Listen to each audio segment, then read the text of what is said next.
públicas de sexualidad. Pero se están descubriendo evidencias de que la sexualidad era indispensable para toda la sociedad egipcia. Fue una tierra mágica y sensual en la que el sexo era el origen de todo, incluso del propio universo.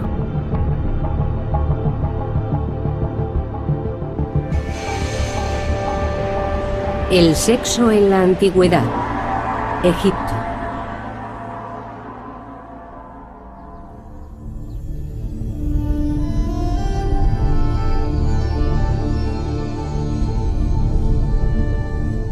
El faraón Ramsés II fue el más importante de todos los faraones, y su apetito sexual estaba a la altura de su condición.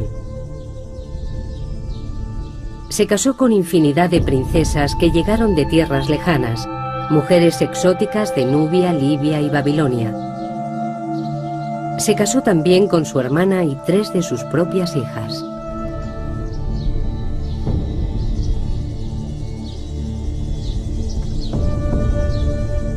En el momento de su muerte, en 1213 a.C., a la edad de 91 años, Ramsés aseguraba haber tenido más de 20 reinas y multitud de amantes o concubinas.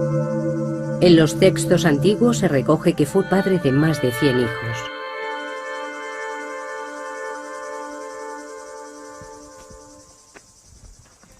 Ken Weeks es un arqueólogo americano que lleva 10 años en el Valle de los Reyes en Egipto, tratando de demostrar la autenticidad de dichas afirmaciones.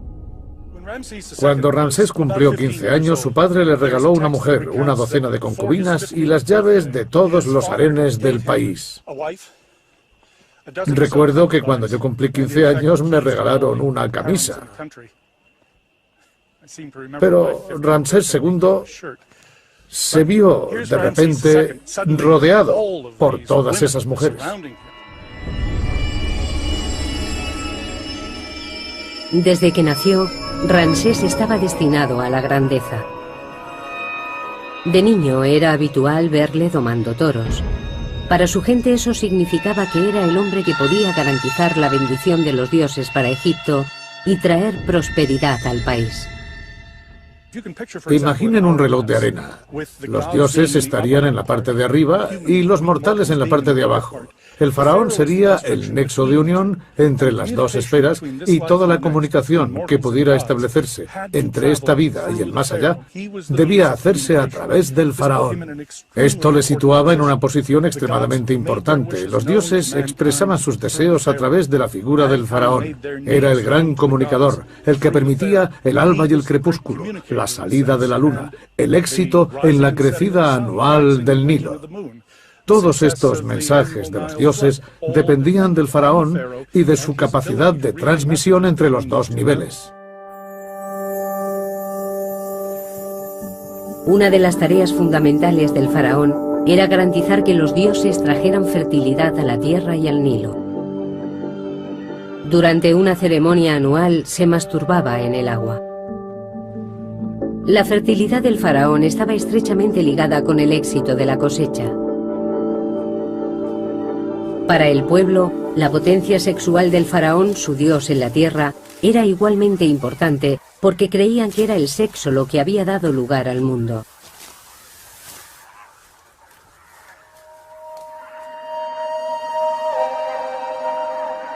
El primer poder del universo, el ser supremo Atum, surgió de la noche de los tiempos. Se masturbó y se convirtió en el dios Sol, Ra. Su semen dio nacimiento a los primeros seres divinos, Su, el dios de la luz y el aire, y su hermana Tefnut, la diosa de la humedad. Su vagina creó el rocío de la mañana. Su amor incestuoso creó a Nut, el cielo, y Geb, la tierra.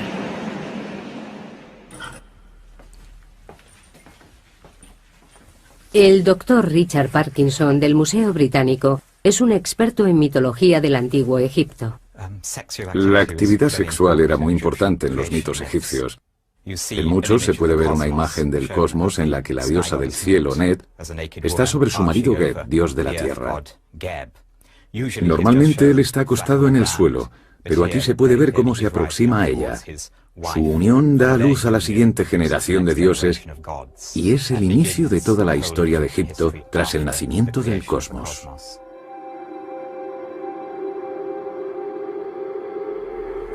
Los estudios de Richard Parkinson sugieren que solo el faraón y sus sacerdotes más allegados podían admirar estas representaciones íntimas de los dioses. En este papiro podemos observar otro ejemplo del icono religioso cuya carga sexual es bastante insólita para nuestra mentalidad moderna. Podemos ver una viñeta del cosmos en la que el cielo de la noche, representado como una diosa, está postrada sobre el dios de la tierra Geb. Y la autorregeneración de la fertilidad de la tierra está representada por una autofelación del rey, dando pie a una escena que en la cultura occidental presente solo se daría en el género pornográfico, mientras que en el antiguo Egipto se podía encontrar en las más altas esferas del arte religioso. Estos papiros pertenecían a una sacerdotisa, una mujer de la élite, y estaban colocados en un lugar sagrado de su tumba.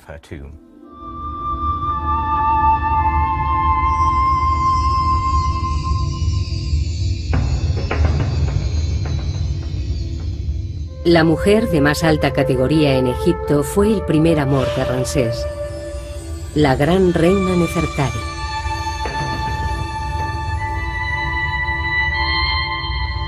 Murió en el 24º año de su reinado.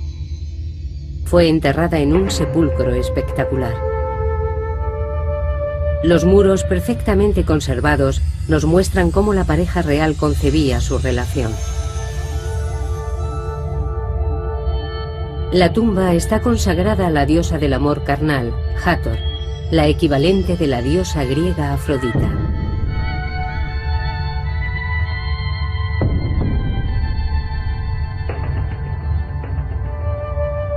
La reina Nefertari y la diosa Hathor están representadas con el mismo tamaño. En el arte religioso egipcio, el tamaño era muy importante.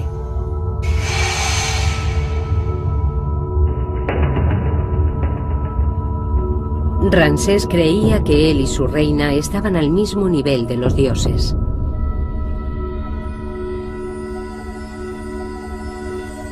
Ramsés solo tenía 48 años cuando la reina Nefertari murió. A la manera de los dioses cometió incesto.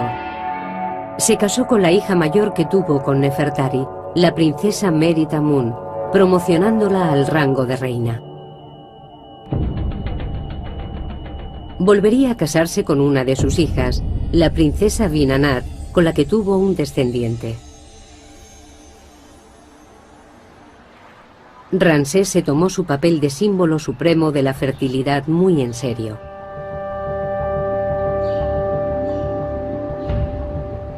Ken Weeks ha recorrido Egipto para probar las hazañas de Ramsés. En al menos 10 templos a lo largo de Egipto grabó las paredes con escenas de procesiones formadas por sus hijos. En una están representados nada menos que 29 junto con procesiones de sus hijas en orden de nacimiento. Y en cada caso una leyenda que detallaba su nombre y sus títulos. Ningún faraón dio tanta importancia a sus hijos como lo hizo Ramsés. Son objeto de frecuentes referencias en textos históricos que redactó acerca de las actividades de su reinado. Comprobarlo ha sido una tarea complicada. La tumba de Ramsés en el Valle de los Reyes fue destruida por una inundación. Sin embargo, su cuerpo, con más de 3.500 años, permanece en el Museo de Antigüedades de El Cairo. Cada día, cientos de personas visitan la momia del hombre que vivió como un dios, rodeado por sus hijos, sus mujeres, sus amantes y sus esclavas.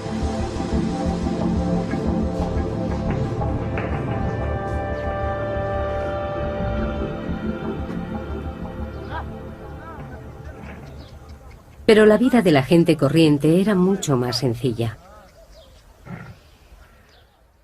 El faraón siempre ha tenido un papel fundamental en la sociedad egipcia. Muchas mujeres, multitud de hijos, todo el conjunto era algo inherente al faraón. Pero, desde luego, los cortesanos y la gente humilde se comportaban y vivían de manera mucho más sencilla.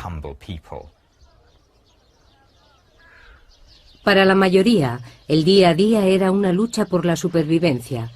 Cómo veían el sexo y el matrimonio siempre ha sido un misterio, pero ahora podemos estudiar pruebas que habían estado ocultas. Datos que cuentan cómo la gente corriente llevaba una vida tan sensual y erótica como el faraón.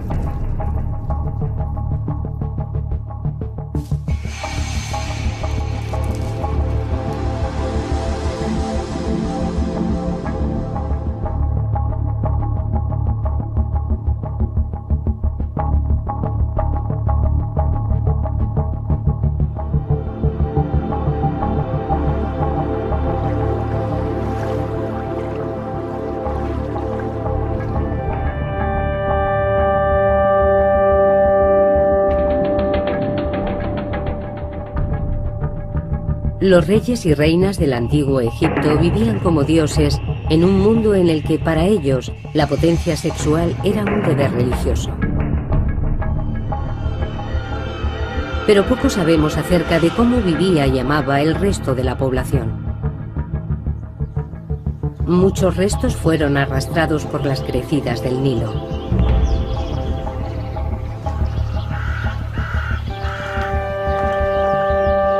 Durante 7000 años, toda la vida en Egipto se limitó a las orillas del río Nilo, en esta franja de frondosa vegetación. Más allá se encuentra el infinito desierto africano.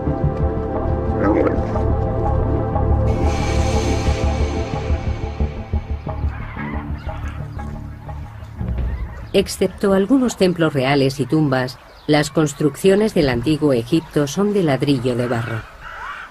A lo largo de los últimos 200 años, las crecidas anuales del Nilo han destruido casi todo rastro de la historia antigua.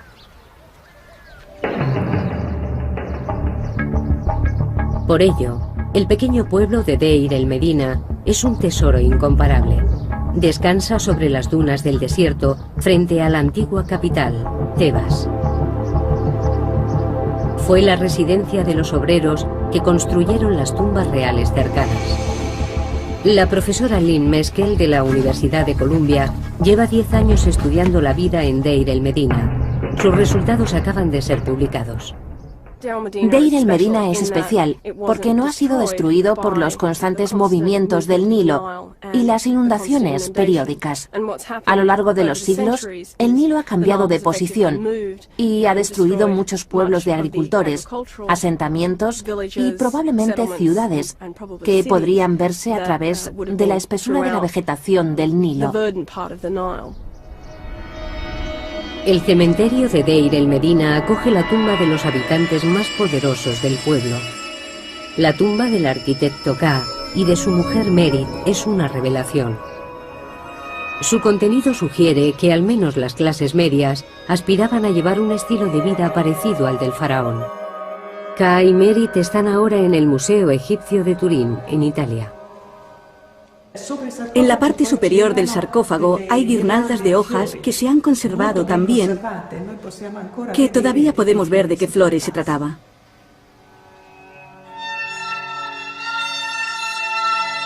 El aire seco del desierto ha conservado cada detalle de la tumba de 3500 años de antigüedad de Ka y Merit.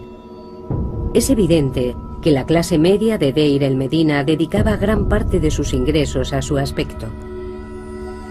Las camisas de lino finamente tejidas de Ka con su nombre, las 50 prendas de ropa interior o su caja de maquillaje son prueba de ello, así como la peluca de Merit y su colección de máscara de pestañas y pintalabios. Los rayos X nos permiten observar sus posesiones más íntimas. Este cinturón probablemente esté hecho de tiras de oro con incrustaciones, que lo más seguro es que sean de oro también. Este tipo de ornamento era típico de las mujeres, ya que representa el sexo femenino. También encontramos pendientes, anillos y otros objetos menores. Y en el pecho de K vemos este escarabajo. Es el famoso escarabajo corazón que probablemente lleve una inscripción. Asimismo hemos hallado pendientes, anillos y todo tipo de ornamentos.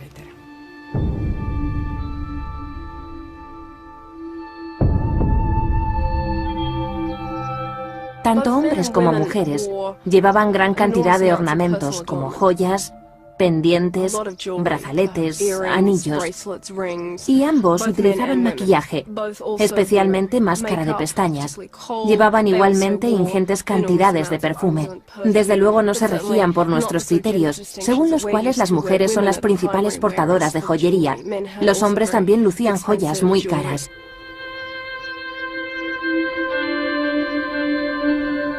Este deseo de llevar una vida sensual se hace patente en la tumba de un capataz llamado Ipei.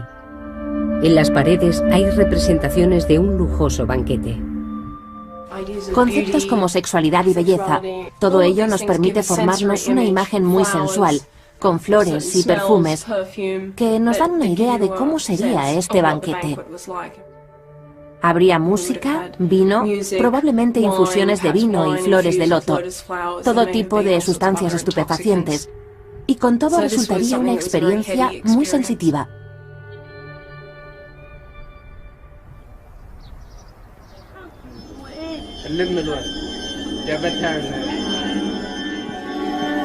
Los habitantes de Deir el Medina eran artesanos. Al trabajar para el faraón, decidieron darle a sus propias tumbas ese aire de realeza. Pero también dejaron tras de sí restos de sus vidas cotidianas. Deir el Medina estaba lleno de paredes decoradas, cartas y documentos oficiales. Hemos encontrado documentos censales que nos dicen cuánta gente estaba registrada como habitante de esta casa. Parecen familias tradicionales, con sus abuelos y sus tías, pero creo que estas casas daban cobijo a mucha gente. Y si nos fijamos en la información genealógica, estamos en condición de afirmar que la gente llegaba a tener hasta 9 o 10 hijos.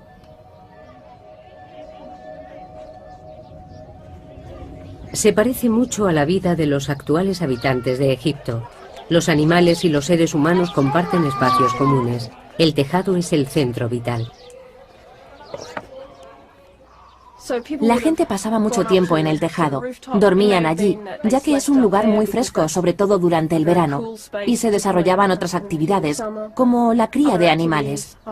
Eso es algo que se da todavía en nuestros días. También tendían la ropa. Utilizaban cualquier espacio libre disponible.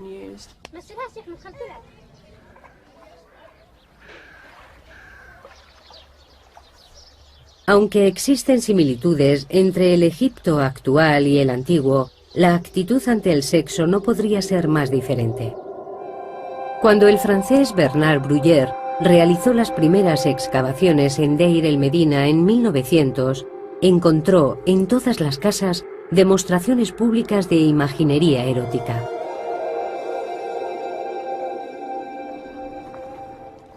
Lo primero que ves cuando entras en una casa son escenas que representan a mujeres en escenas particulares de su vida, ya sea dando a luz, dando el pecho a sus hijos. Y en una casa en particular, en la casa sureste 8, podemos observar un gran fresco de una mujer desnuda, tocando una flauta doble. Este tipo de imágenes con tanta carga erótica y ritual no es algo que en la actualidad asociemos a la decoración inherente de una casa, y mucho menos de las primeras estancias. Además de las pinturas eróticas, Deir el Medina estaba lleno de objetos sagrados, utilizados probablemente en rituales de fertilidad. Estos objetos fueron tomados por muñecas durante muchos años, ya que son pequeñas representaciones de mujeres y en muchos casos con peinados muy elaborados. Pero al final quedó claro que se trataba de objetos con gran carga sexual, ya que los genitales femeninos están claramente representados.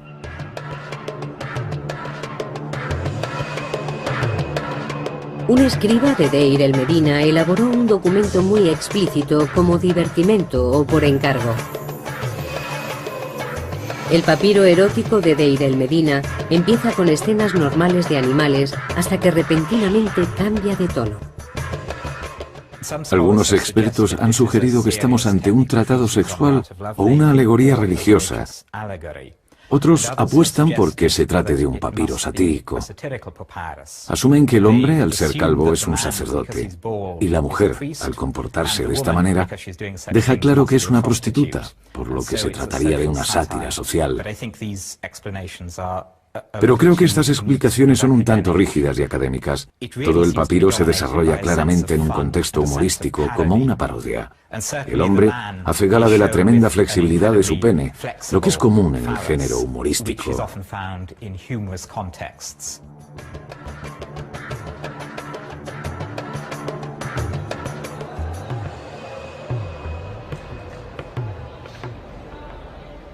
Estos hallazgos, con 1000 años de antigüedad, han sido muy estudiados.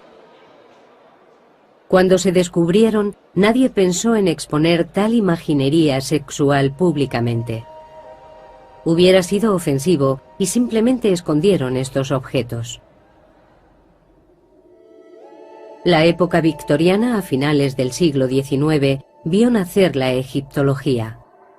Los expertos de aquel entonces tendían a centrarse en las vidas de los faraones y no prestaban atención a las clases bajas de la sociedad del antiguo Egipto.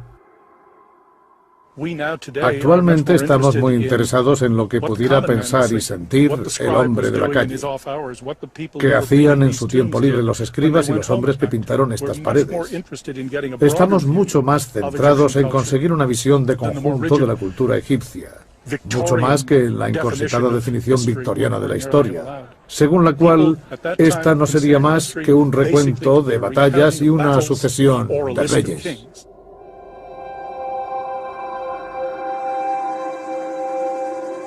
Los primeros arqueólogos no eran partidarios de estudiar objetos sexuales.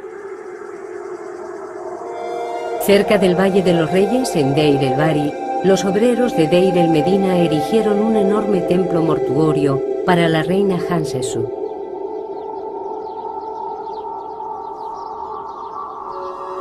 En un santuario dedicado a la diosa Hathor, los excavadores encontraron una amplia colección de penes de madera que podrían haber sido utilizados en ritos de fertilidad. Desde su descubrimiento han permanecido almacenados en el Museo Británico. Estos son algunos de los penes de madera encontrados en las excavaciones del templo de Hathor de Rabawi a principios del siglo XX. Fueron encontrados en cestas colocadas alrededor del santuario y, por supuesto, no fueron referenciados con los informes originales de las excavaciones. Todavía no está claro en qué contexto se utilizaban o cuál era su función.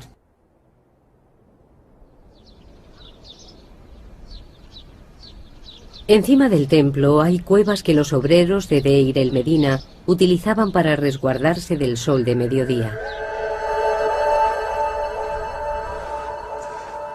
En una de ellas encontramos una pintura del antiguo Egipto.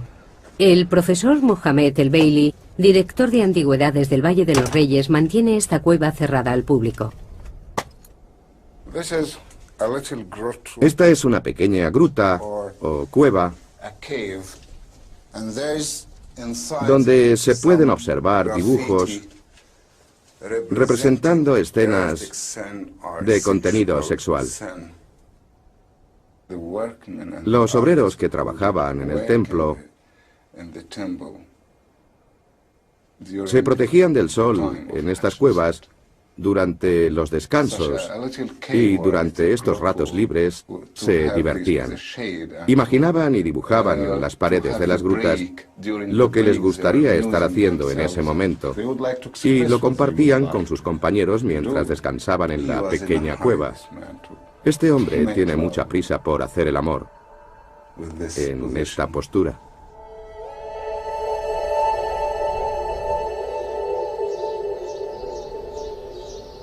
La imaginería explícita estaba presente en la vida egipcia desde los templos reales hasta las cuevas de los obreros. Pero hasta ahora nadie ha averiguado el motivo.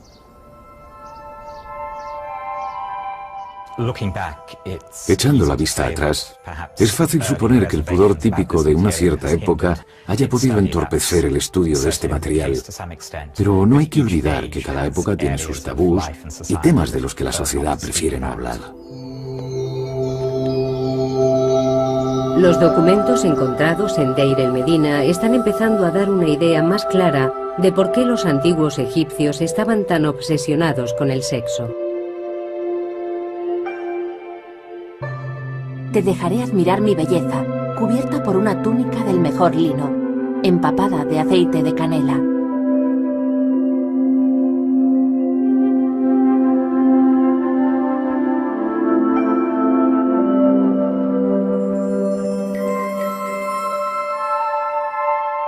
Noche, eres mía para siempre, ahora que mi maestra ha venido a mí. La beso y sus labios me responden. Estoy muy excitado incluso sin haber bebido cerveza. Los fragmentos de poesía amorosa y la imaginería encontrada en Deir el-Medina sugieren que este era un pueblo en el que el sexo no era un tema tabú. Es probable que no se ocultara ni a los propios hijos. Hay ciertas imágenes en las que observamos a una pareja en el acto sexual, en presencia de niños, lo que nos indica que la idea de que este tipo de actos deban ser ocultados a los niños es una concepción occidental y perteneciente a la tradición europea. Y si nos fijamos en la historia de Europa, nos daremos cuenta de que hace varios siglos las familias vivían todas juntas en casas muy pequeñas, compartiendo la misma habitación y a veces la misma cama. Creo que tenemos que recalibrar nuestras sensibilidades a este respecto. Tenemos que superar la idea de que se trata de algo ritual. Realmente formaba parte de la vida doméstica. Para los egipcios estas esferas se entremezclaban fácilmente.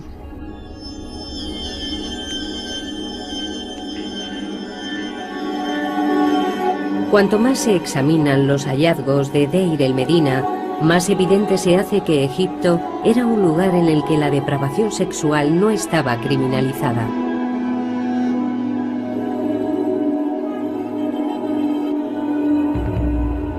En el pueblo, Paneb, un ladrón y asesino con un apetito sexual insaciable, se acostó con todas las mujeres del pueblo, ganándose la enemistad de muchos.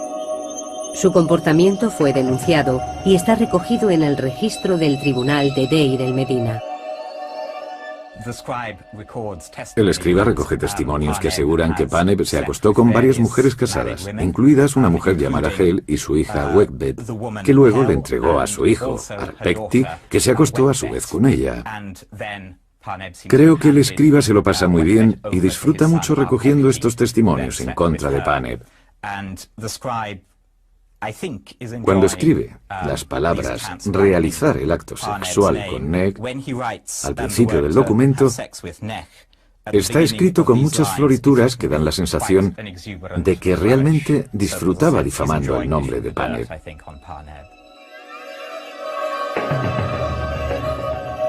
Pero su conducta solo fue objeto de registro, pero no de castigo. En la actualidad, este tipo de acto sería considerado un crimen, pero no en el antiguo Egipto.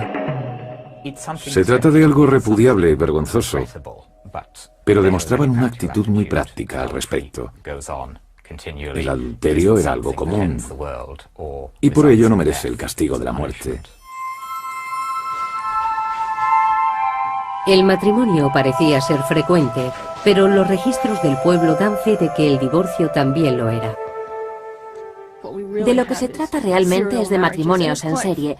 Era normal que la gente se casara 3 o 4 veces. Hay casos conocidos de mujeres también, que se casaban con varios hombres en diferentes momentos, manteniendo relaciones paralelas. El concepto de matrimonio era muy informal. La frase utilizada para referirse al matrimonio era encontrar casa juntos. No había ceremonias, simplemente vivían con su pareja. No había códigos civiles, el matrimonio no estaba regulado. Lynn Meskel ha descubierto algunas modalidades de convivencia en Deir el-Medina que hoy resultarían sorprendentes.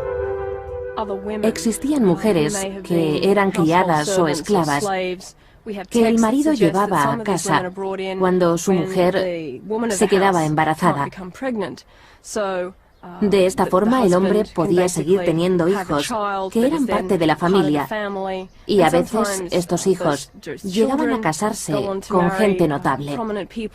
La esclava o criada, por su parte, veía cómo se elevaba su estatus y pasaba a formar parte del hogar.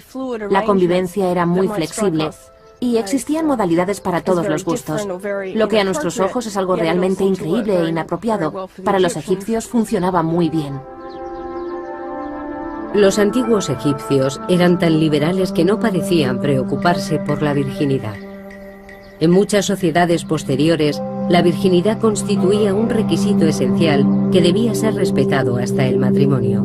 En el antiguo Egipto no existía tal creencia. No hay mención específica en los textos que poseemos al respecto de la virginidad, de los hijos ilegítimos o relativos a cuestiones de paternidad. Se hace tanto hincapié en la fertilidad y la capacidad de tener hijos, que no había razón por la cual llegara a establecerse una discriminación de ningún tipo respecto al sexo, como más tarde se implantaría en las sociedades medievales. Hasta dónde llegaba este énfasis de la fertilidad es algo que todavía no está muy claro. Algunos expertos han sugerido que existía una actitud en la que se aceptaba cierto nivel de promiscuidad. En el hermético mundo de la corte del faraón se llegaba a pensar que incluso los dioses mantenían relaciones homosexuales. Los textos literarios conservan mucha información acerca de la sexualidad y la manera en que se contemplaba en la vida cotidiana. Es posible que la primera frase de coqueteo de la humanidad apareciera en un papiro, uno en el que un dios trata de seducir a otro. Es una de las primeras situaciones de flirteo homosexual de la historia del mundo, donde un dios llega a decirle al dios Horus: «Me encanta tu trasero». Nefwi, Wiki. Al igual que con el adulterio, hay gran cantidad de referencias a la homosexualidad en los textos literarios del antiguo Egipto, pero no hay constancia de personajes históricos que fueran homosexuales. Sin embargo, existe una tumba en Saqqara de dos hombres llamados Neakhum y Numhotep, que eran los peluqueros de uno de los reyes del antiguo reino de Egipto, y siempre se ha pensado que mantenían una relación.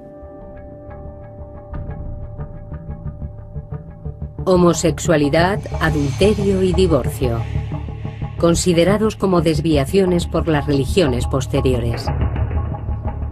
Pero en Egipto los valores sexuales parecían más relajados. Una de las claves reside en las características geoclimáticas del país. La vida en Egipto era precaria, las sequías eran frecuentes. La mortalidad infantil era muy alta. La fertilidad de la tierra y de sus habitantes era una preocupación constante. Los egipcios no podían ser restrictivos ni siquiera en materias sexuales. Todas las representaciones de la actividad sexual son positivas. Son consideradas fuente de creación, fertilidad y, en muchos casos, de protección. Nunca se contemplaba desde un punto de vista negativo. Con las evidencias rescatadas del asentamiento, la utilización de la imaginería tanto en los hogares como en las tumbas y los relatos mitológicos relativos a la creación del mundo, creo que estamos en disposición de afirmar que la sexualidad era una parte esencial del día a día y que no se limitaba a una esfera de intimidad e incluso clandestinidad como ocurre ahora. A pesar de que sería un error contemplar esta sociedad como una utopía sexual, habría que enfatizar el hecho de que se trata de una cultura de hace varios miles de años. Para los antiguos egipcios, el sexo era tan propio de la condición humana que tampoco merecía grandes discusiones. No existían psicoanalistas que conjeturaran al respecto de las fantasías sexuales y acerca de su significado. Era simplemente un aspecto más del día a día.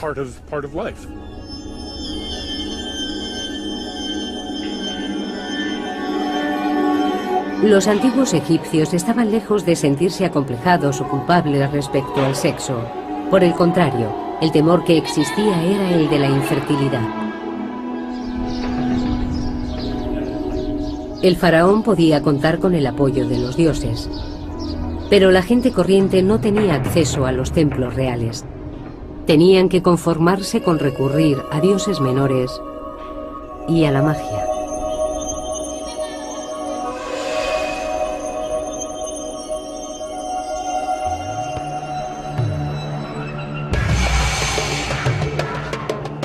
Hace 3.500 años, la dinastía del Antiguo Egipto, conocida como el Nuevo Reino, era el epicentro de la civilización. A pesar de que ciudadanos corrientes como el arquitecto Ka y su mujer Merit mantuvieran una actitud relajada respecto a las relaciones sexuales, existían ciertos temores como ser estéril o que hubiera complicaciones durante el parto. Todo el proceso requería la protección de la magia.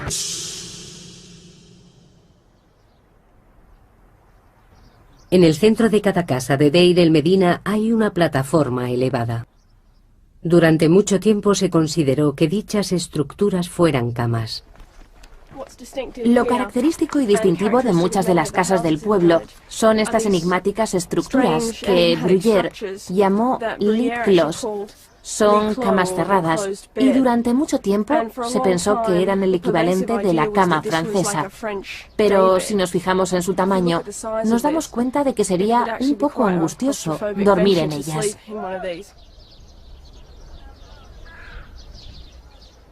Lynn Meskel cree que son altares en honor a dioses menores de la fertilidad. Se trata probablemente de una estructura de culto, pintada con imágenes del dios Bes. El dios Bes tenía una apariencia grotesca. Es posible que fuera representado ahuyentando a los demonios.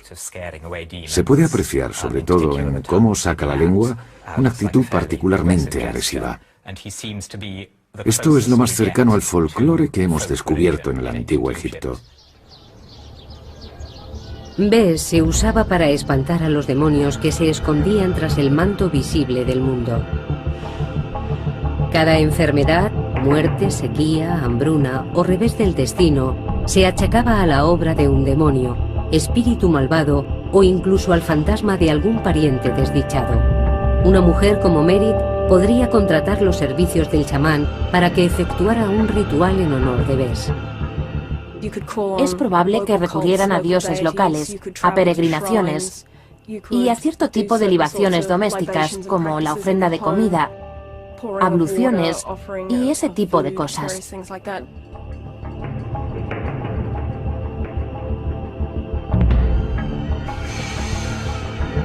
Por encima de todo, las mujeres recurrían a la magia para el parto. El parto era uno de los momentos más peligrosos en la vida de una mujer. Nos consta que la tasa de mortalidad infantil era muy alta, con lo que existía una demanda muy alta de rituales y amuletos de protección de todo tipo.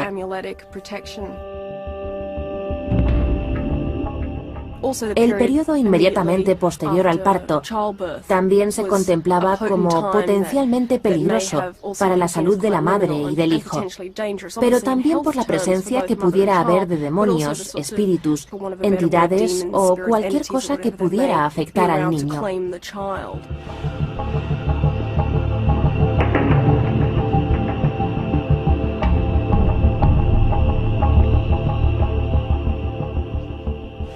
Muchos artilugios sagrados de la cultura egipcia han llegado en muy buen estado hasta nuestros días, tales como estas varas de marfil, utilizadas por los magos y sanadores durante los rituales de protección de los niños y mujeres, lo que se hacía antes, durante y después del parto.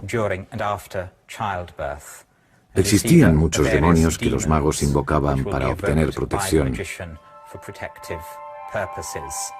El reverso porta una inscripción que describía el proceso del ritual de protección para el recién nacido.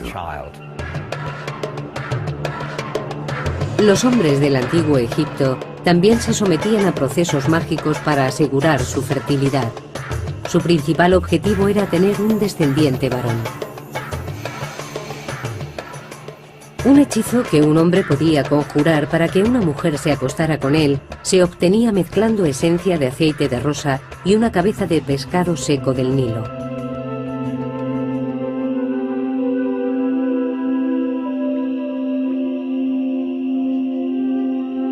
Escritos encontrados en Deir el-Medina también proporcionan instrucciones de cómo llevar a cabo el acto sexual para potenciar su efectividad.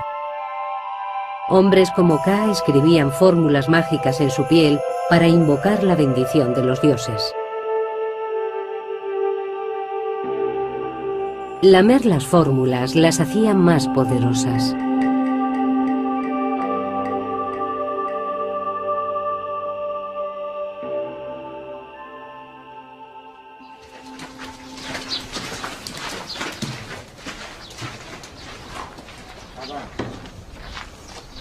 La preocupación por la fertilidad de los egipcios no se detenía con la muerte.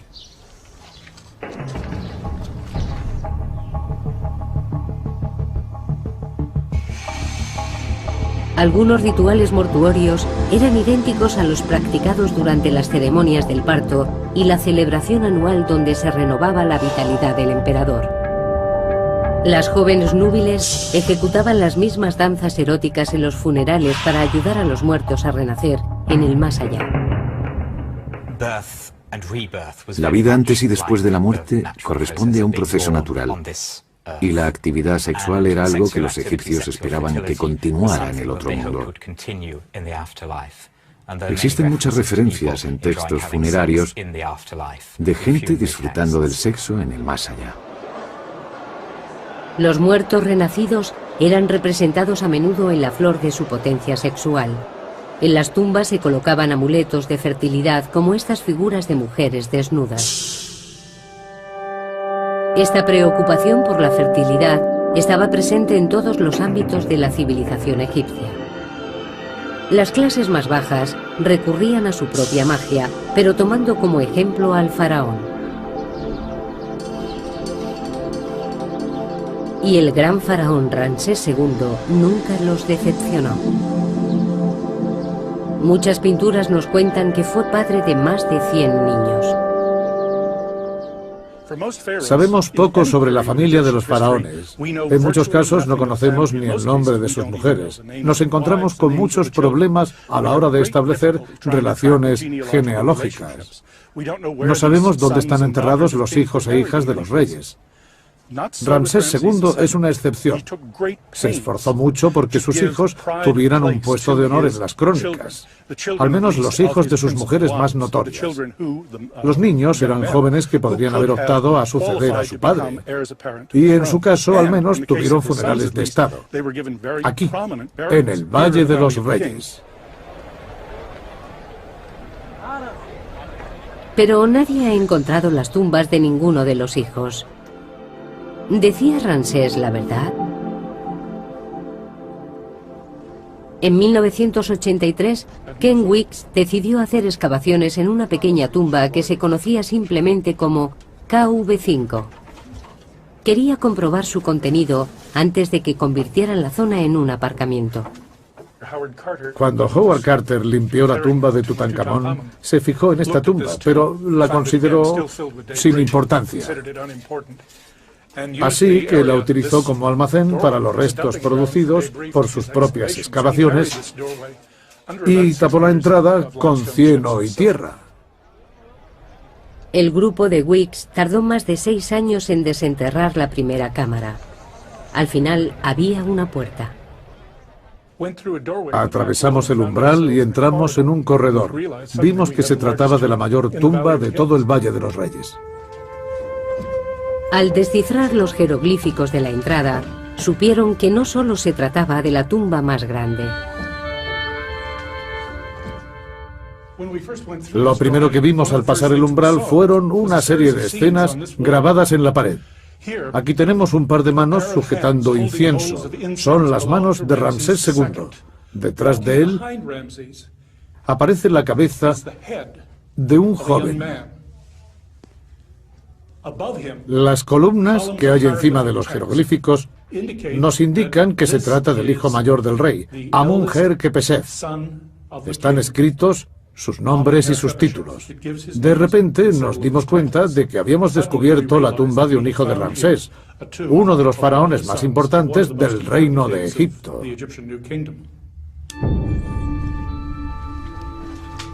Los egiptólogos han creído durante mucho tiempo que Ramsés tuvo más de 100 hijos, pero hasta ahora no se habían encontrado pruebas.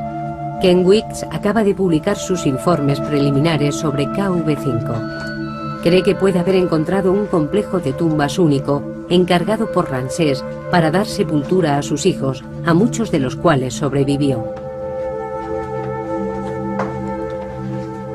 Se trataba probablemente del único mausoleo familiar de todo el antiguo Egipto. Fijaos, por ejemplo, en esta maravillosa figura de Hathor. Precioso rostro. Desgraciadamente, ha sufrido muchos daños causados por las crecidas del Nilo.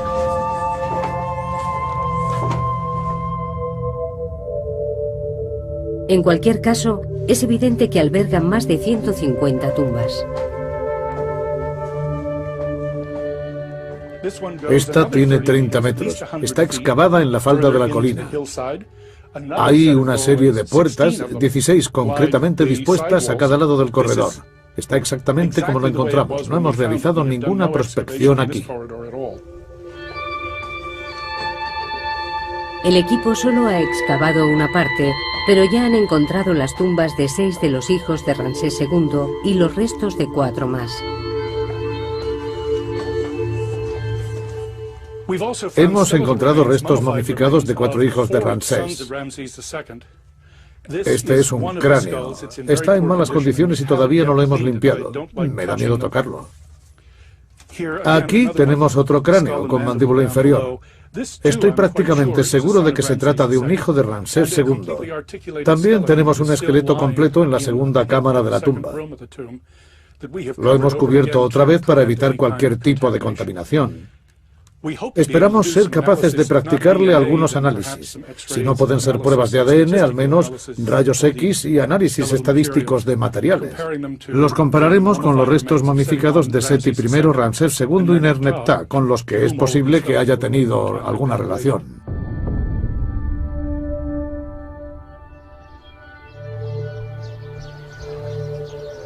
Las 150 tumbas de KV5 sugieren que Ramsés tuvo tantos hijos como afirmaba. Eran un mensaje para las generaciones posteriores. El faraón, su tierra y su gente eran muy fértiles.